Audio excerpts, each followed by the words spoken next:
A new state law under fire tonight at the Downey City Council meeting. Upset members of law enforcement believe it's letting young, dangerous criminals get off too easy.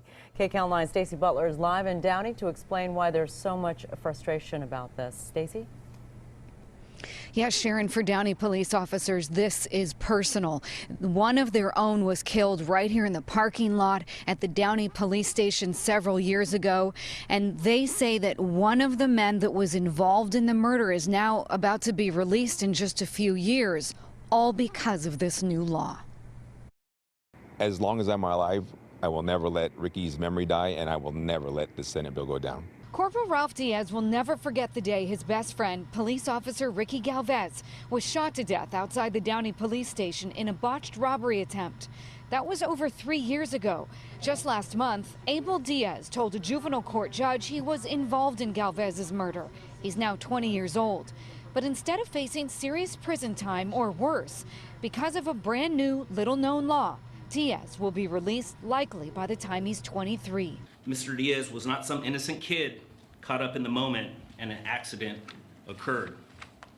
He actively participated with even his face partially covered to hide his identity in the murder of Ricky. How in the world can Mr. Diaz be released out into our community in the next few years? It's really unbelievable. Senate Bill 1437 passed January 1st. It basically allows those who are involved in a murder but who didn't actually pull the trigger an early release with little to no jail time.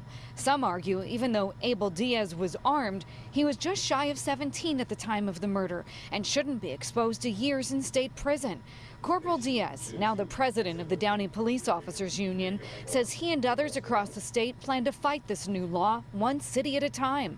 Not just because of his best friend's memory, but for the safety of Californians who have no idea that because of SB 1437, those involved in murders could end up back on the streets not long after the crimes are committed.